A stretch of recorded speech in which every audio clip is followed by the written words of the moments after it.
If you're anything like me, looking at speed and headings on the flight sim screen are quite difficult sometimes and require a lot of zooming in.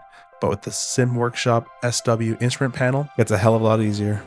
What they went ahead and did was they made one giant screen and then fitted 737 molding on top of it to make it look more representative of a 737 flight deck. You could do anything with the screen. You can play Google on it, or you can use their built-in software to display navigation displays, PFDs, or whatever you like in the flight deck. Thanks to Simworkshop for sending me this, and let's get into it. Okay, and today from Simworkshop, we have another package from them. They have sent over their, in this case, the 737, what they're calling the SW instrument display set. They sell the 737, A320, and 777, it looks like, set on that side as well. If you don't know who Simworkshop are, they're a company based in China. They've also brought to you the beautiful one-to-one replica with one of the best feeling buttons in flight sim like history, hardware-wise. Their A320 joystick, and this grip goes on there, in my case, my AB6, but it also goes on an AB9 from Moza. And I believe it works on some Thrustmaster and maybe even wing control products as well. So very, very high quality stuff from Simworkshop. Thank you so much for sending me this to review. I'll be taking a look at the 737 panel, as I said. Pretty basic box.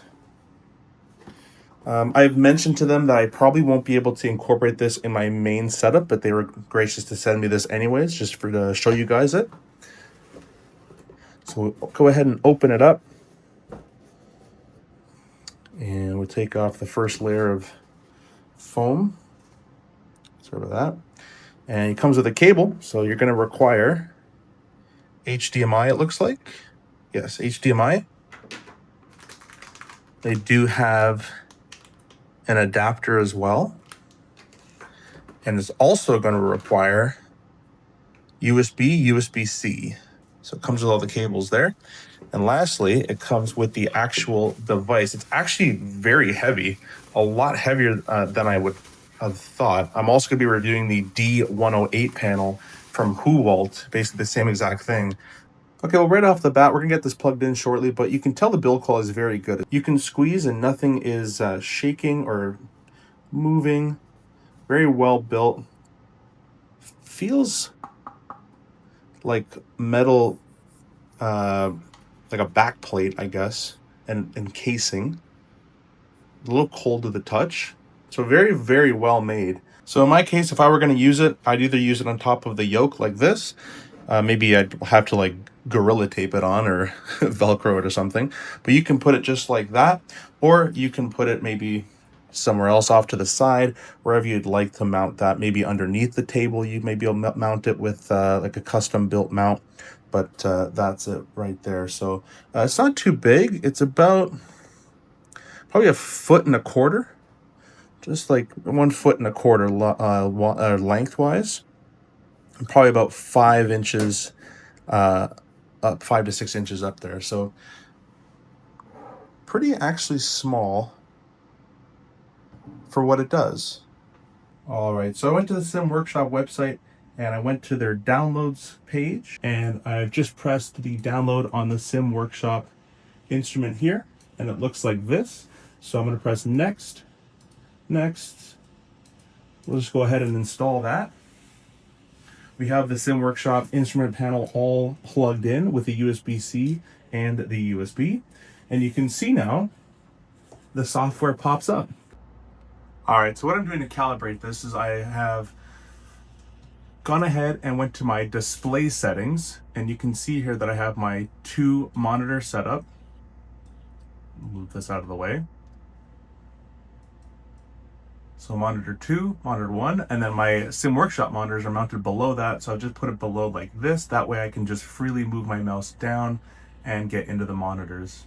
The second thing I'm doing is if I pan on down, I need to make these slots fill each screen. So the way I'm going to do that is with the built-in tool. If I move up again, you'll see that I can press on slot 3, for example, pick X and Y with mouse. I'm going to click that. Let's say we're going after slot 3, move my mouse down. You can see my cursor's changed. And at the top left, I'm going to try to click the top left corner and it's pretty much been aligned pretty good. You probably get a little better, but that's pretty decent. Same thing, I'm gonna do slot 2,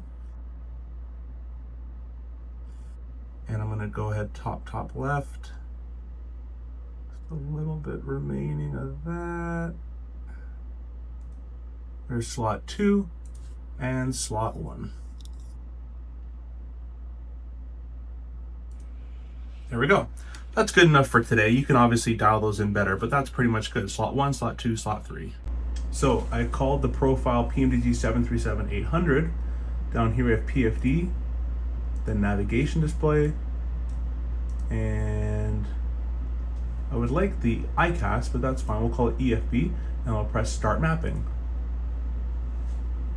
And now you can see we have our PFD and our navigation display right there. If I were going to change the heading, for example, you would see the heading indicator move, just like on screen and just like your screens would show you. Pretty cool stuff. The speed I can change. The altitude I can change as well. So it all syncs up. And now you have a fully working 737 little home cockpit screen for yourself to use. Well guys, that about sums it up. That is the Simworkshop SW instrument displays. Very cool, super easy to set up with the built-in Simworkshop tool. Very simple to get working. That was the PMDG 737 in the background. I currently just have this mounted onto my Moza 4-seatback yoke. Sorry for all the wires, but I'm going to be changing that around. But if you guys are interested in this type of hardware, feel free to check it out at Simworkshop. And what's cool about the 737 is you can profile it anyways, is you can even have my video up here on the top right corner while you have your instruments there as well. Thank you guys so much for watching. We'll see you guys in the next one.